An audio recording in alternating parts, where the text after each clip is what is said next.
Hi there, Danny here. Today we're going to practice some release techniques in practicing some routine around maintaining back tension and pain.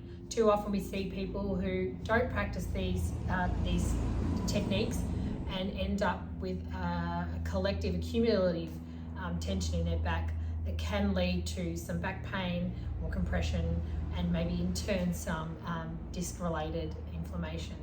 So we can use many tools. One common one is a foam roller. Everyone has a foam roller. It is more of a broader tool to use, a little bit gentler on the back. And then nice kind of progression is to a peanut ball, so a jewel ball. This is a nice dense firm ball. It's a little bit firmer than a foam roller. And you can make something in between at home with, say, some tape, sports tape, and 2 tennis balls, although tennis balls can be sometimes a little too soft. The transition from there is to a single ball, same density, and then ridged or spiky balls that are usually a little bit harder and probably a little bit more aggressive, and the same goes with the smaller balls.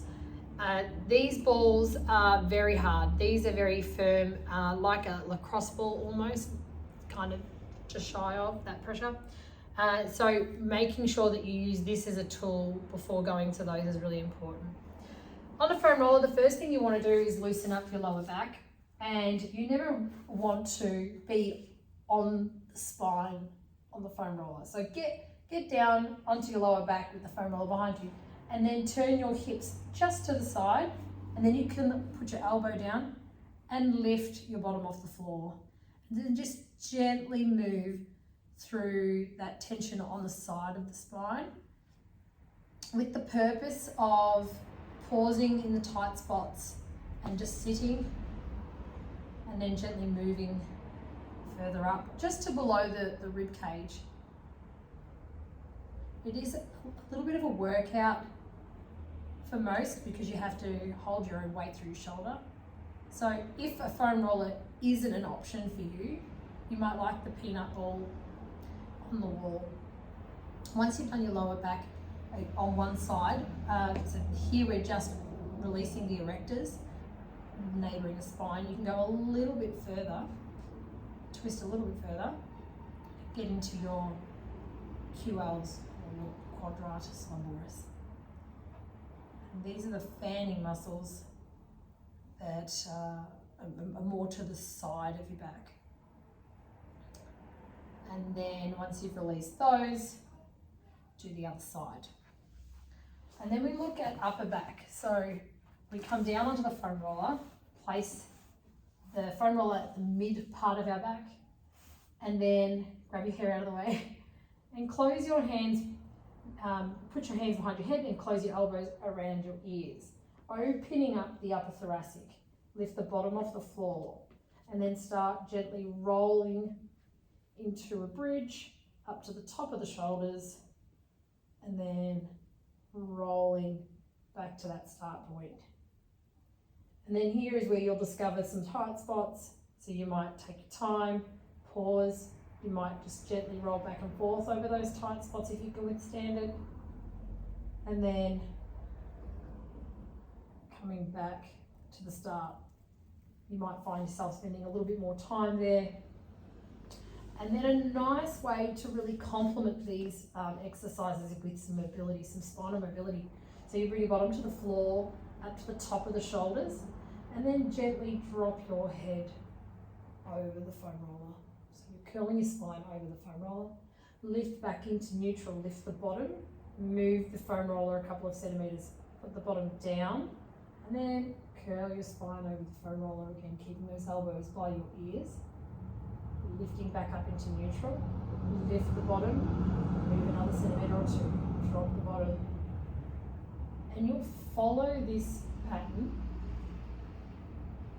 usually to the mid-thoracic. Depending on your own spinal mobility or any other pathologies like scoliosis people, you'll find that you might have some restriction when you get to certain points, and that's fine. You just stop there, don't force it. Always have the bottom down on the floor as you curl over the foam roller. And then coming back up. And what you'll find is the first few times you do this, you'll feel quite stiff. That's fine, but you'll get more from it if you do it again. So when you get to this end point here, you'll roll all the way back to the top and go one more time. Okay, so that's the foam roller. And then we move on to the peanut ball and the single ball. In this instance, we go to the wall.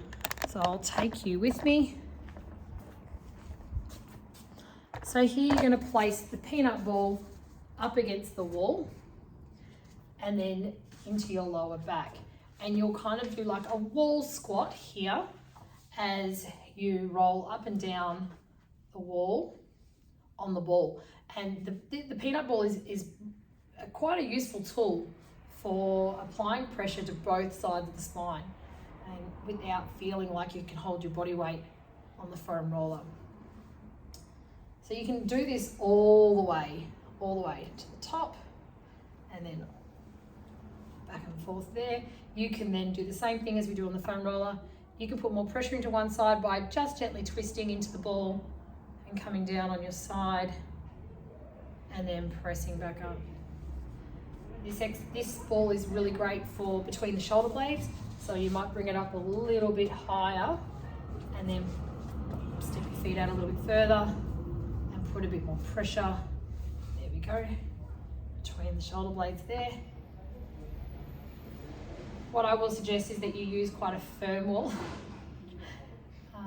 something that is supported by studs behind, or a concrete wall, a brick wall, something smooth so it doesn't chew the ball.